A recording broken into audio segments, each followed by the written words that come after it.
And we're back with the Dr. Joe Show, talking theater in the age of COVID.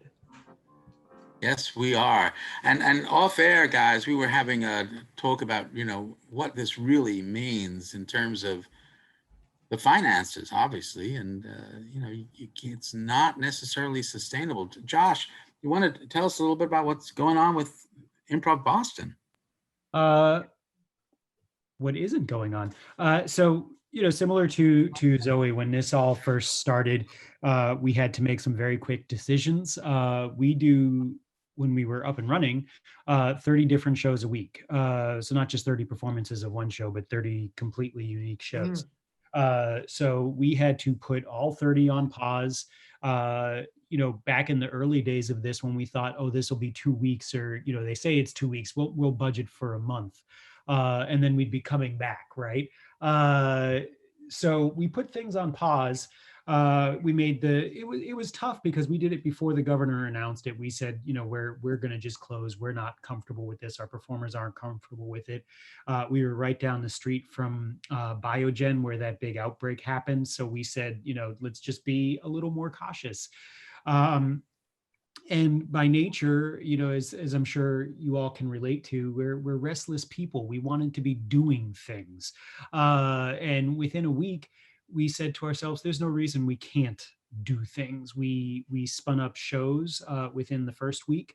I was incredibly proud of my artistic director and the artistic community at my theater.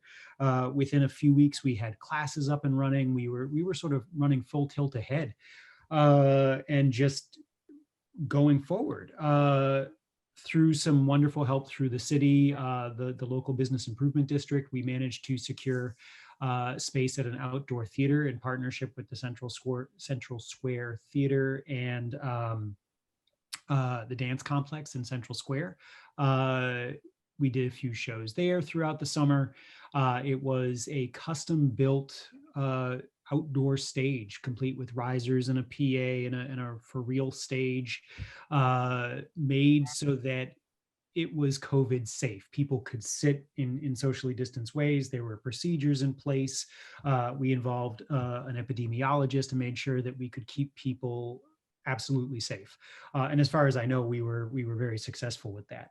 And then as the summer started winding down, the fall started happening, our PPPL money, which we had been relying on, ran out, and there was no further assistance coming.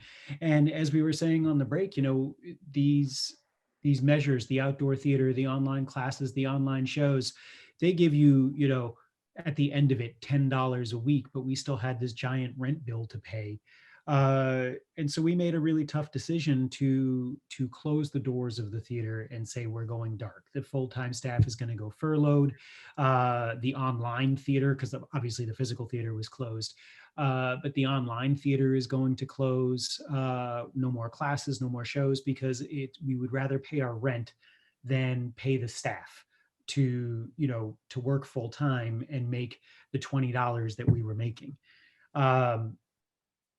So we have been in furlough since July.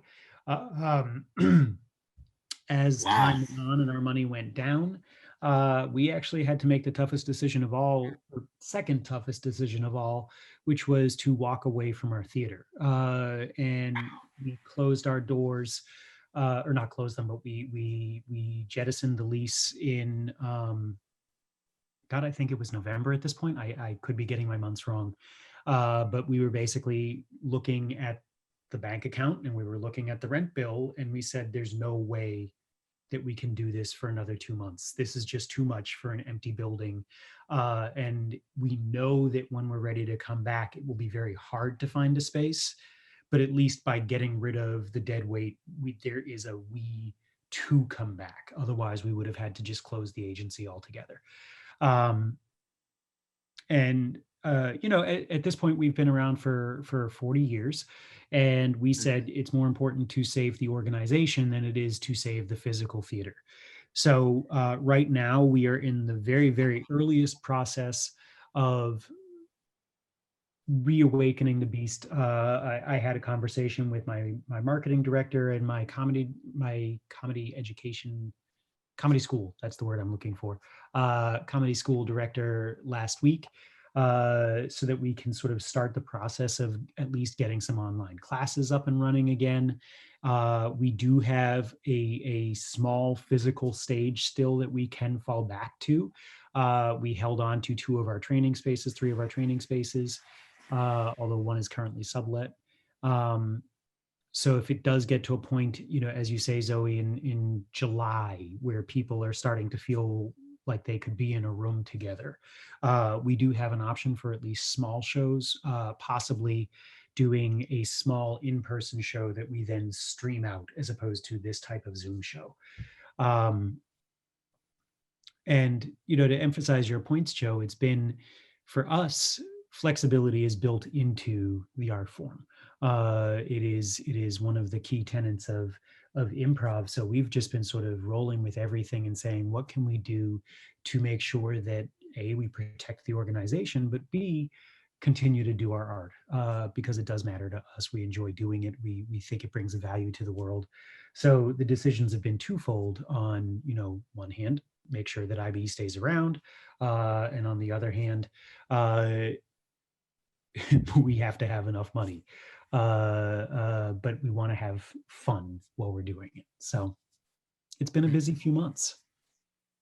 Yeah, I appreciate both of you talking about this, because I don't think people sometimes understand what it really means to run a theater, how much work goes on so that the audience can see this remarkable piece of art. And boy, it's a tough time, obviously. We were saying off air, one of my phrases is, for COVID, adaptation is innovation. And it sounds like both of you, have been able to innovate, but then, theater, you can't just do it outside in the middle of winter. As Zoe, as you were saying, it's just simply too cold. Right. So how resources do you adapt? Are you doing any online stuff or streaming things like Josh was talking about? Well, Joe, Josh is right on it. I mean, that you can do it, but you're not going to make we're all furloughed too. There's nobody on salary at my place. We're all volunteering to keep company theater alive any way we can. If we can, I mean, if we can, we will survive. There's no question in my mind about it. We've had a lot of great community support. South Shore Bank, make sure we got our PPP loan. And there's another one coming, thank God. So that could be a real lifesaver for us. Senator O'Connor went to bat for us at the State House and got us a grant with unrestricted funds. God, what a lifesaver that's going to be.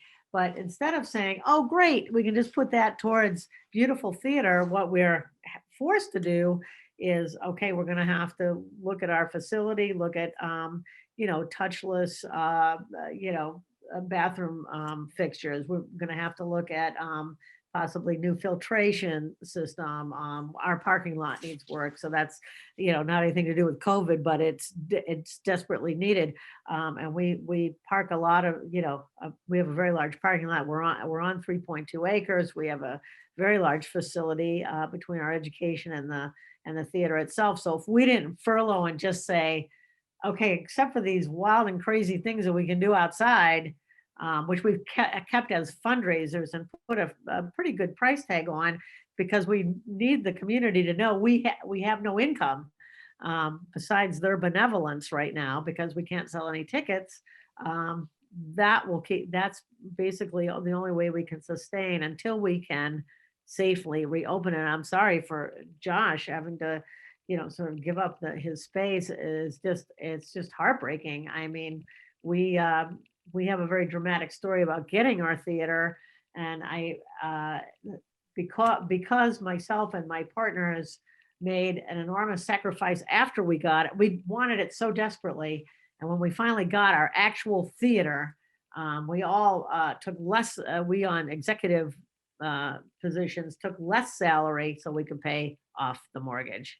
So we own our building, and that's a lifesaver right now. If we had to come up with a mortgage on top of the heat, just sustainable heat, because we live in New England, let's face it, it's, gonna be 20 degrees tomorrow, and everything's gonna freeze if we have to keep everything at 50 degrees in the whole complex. And that even is costing, costs a couple thousand a month just to do that.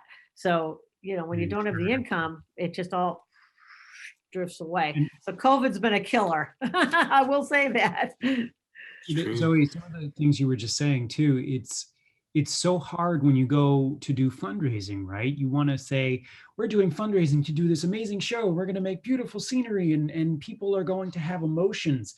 And instead you're like, well, I actually need to just put, I want to make it so that when you stand up from the toilet, it flushes. And that's Right. not, people don't want to give you money for that. Not appealing. No. They don't want to give you money to pay your bills. Like, insurance and the heating bill and the tax bills, and obviously we're a nonprofit, but there are still taxes that we have to pay on stuff.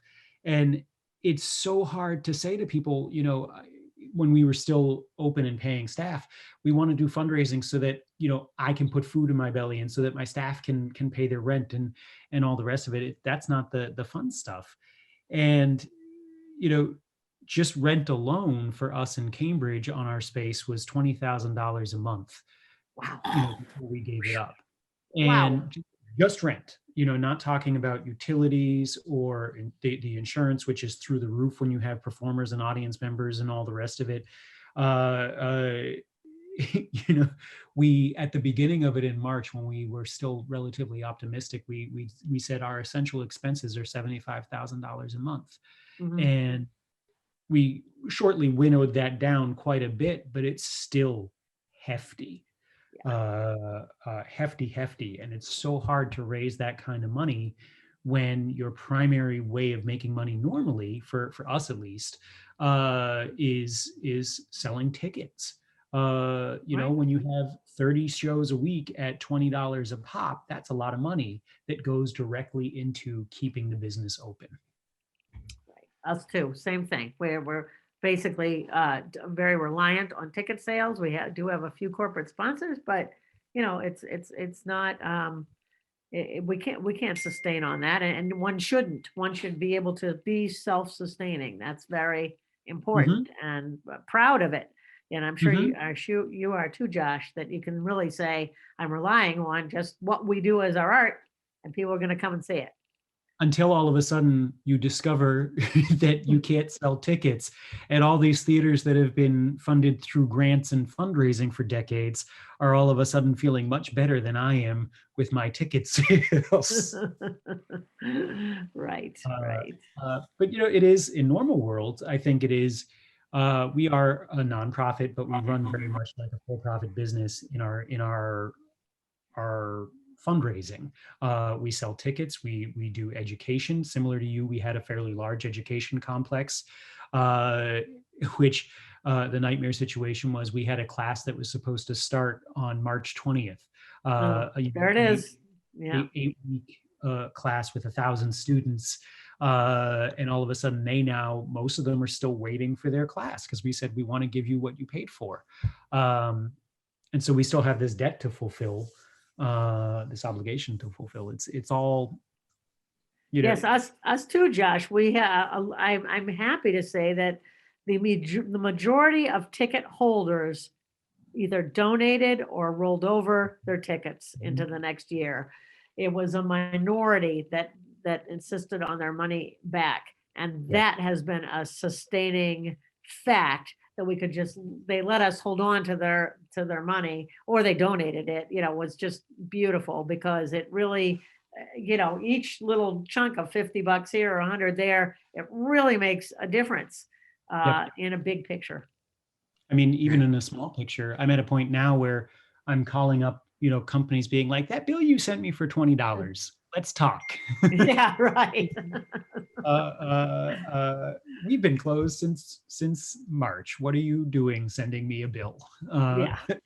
Not nice. What a dilemma for people. Do you guys have some donation sites? I mean, is there a way for people to donate money? Do you have websites? Zoe? Oh, what I site do you certainly have? do. www.companytheater.com puts us right to our website, and it's donate. There's a donate here button. Also on our Facebook page, there's a donate button you can go to. It's very simple. You can choose one of two different ways, things that you can donate to, and it's a wonderful thing. So thank you for asking. Josh, what about you? Likewise, thank you for asking. Our homepage is improvboston.com. And similarly, there is a donate button there, or you can just go directly to improvboston.com/donate. And if you have $1 or $5 or 5 million, if you just are that person who won the Powerball, feel free. And for You're those, listening out there in Maryland? Because I know it was in Maryland. We know that you're listening to the Dr. Joe Show. Send some stuff over. You know, So, Joe, what also, if I could just mention, Please. I was supposed to be on your show this summer, and the day that my show was scheduled was the day my longtime partner, theater partner, Jordys died of cancer. So Yes. obviously we had to cancel. The outpouring of donations in her honor. If there was ever a time we needed money, I mean, I would rather have Jordy a million times over than any money, but I miss her terribly every day. But people have, talk about an impact of a life. Overwhelming to think how many people not only donated anything from $5 to $5,000, but the letters and the comments and the talk about life changing. I know we're thinking about how do you influence somebody's life, and Jordy was in her way was able to make everyone who kind of walked through those company theater doors, virtually everyone, feel like they were at home. And it was very, very extraordinary and different. And actors love to say, I've returned home when they come to our theater, even if they haven't performed for 20 years or only did one show. They say, I'm home again. And her acceptance of people since we started, the underdog, the kid who's a little bit different, the adult who feels lost, the LGBT community, the LGBT, et cetera, community was just found a place where total acceptance in times where you couldn't even talk about that. So, I mean, I think people really helped us in this struggling time, and like I say, the timing, well, it was helpful that so many people understood that we do more than just theater. And I think the greater community says, don't let company theater die, because of COVID. Well, I appreciate you bringing Jordy up, because it was devastating for so many people. And it really, folks, just, Zoe was scheduled to be our guest to talk about how do we help company theater and manage it. And then this tragedy. So and she was a remarkable influence. I hope our listeners recognize what you can do to influence other people. This is, the second part of the I am. You control no one, you influence everyone. You get to choose the kind of influence you want to be. And certainly in the arts, in theater in particular, musical theater, improvisational theater, this is an influence that can be life-changing on people. Josh, you guys also have classes for kids, right? And certainly for adults, teaching them improvisational theater. How do you think that's helped influence people? Oh God. As Zoe was saying, first off, my condolences. I've heard a lot about Jordy over the years. The theater community around here is small enough that the good people get their names out there. And for Improv Boston, it's the classes, it's the shows themselves. The thing that drew me in, however many years ago, was that it was something you just said, Zoe, that really felt true for me at Improv Boston, that this felt like a home. And for so many people that have been there since then, for your Melissa Carubia for a while, for a lot of the people that were there, you know, in 2020, and that will hopefully be back there, Improv Boston has really felt like a home through the concept of accepting who people are and just taking that into every aspect of the performance, because it's a tenet of improv, right? If I come to you and I say this is who I am, your job on stage is to agree to it and emphasize that, and that somehow translates to off stage as well. If I come to you and say this is who I am, people say great, let's go get a snack at the bar next door, or whatever it is. There's no hang-ups on any of it, really. And I think the impact that has on people is really profound. There was a moment in time a few months ago now where the city of Cambridge was proposing taking emergency money and giving it to the arts. And there was a period of public comment where people could call into a town hall meeting and speak in favor of this. And I was very proud of the Improv Boston community. We far and away blew all the other artistic communities in the city out of the water. It was all Improv Boston people. And there were so many people who just said the same things over and over again, that this was the place where, as an adult, they could come to feel accepted and valued for who they were, which they couldn't find anywhere else. And that was, men, women, people of different nationalities, gender representations, sexualities, the whole works. And it's really important. It's an important part of who we are. And similar to what you were saying, Zoe, whether it's financial or through advocacy, that's really come through in the past year or so as people have really fought to keep the place alive. And as you guys know, I mean, that's what Drug Story Theater is all about as well. My nonprofit, we use improvisational theater where the mantra is yes and. Yes and. You build on. How many times have we heard yes but? We live in a world so much that is yes, but you can't do this, or yes, but you should be doing that, as opposed to yes and that creates, especially in kids, this sense of value and joy.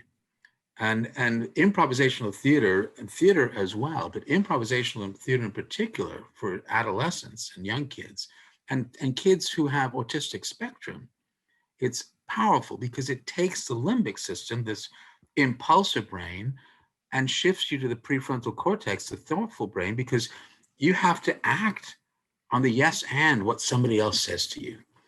And out of the theater community in general, it becomes a family. It was a huge influence on my life, theater. And that's part of why I wanted both of you here tonight, so our audience can hear and understand this is a part of our culture that we cannot lose. And what I'm hearing is that you guys, even in the midst of this financial dilemma, of this COVID that is really crushing us, the show must go on. And it will go on. But not until we take another commercial break. And then the show will completely go on. And we'll be right back with the Dr. Joe Show. Stretch the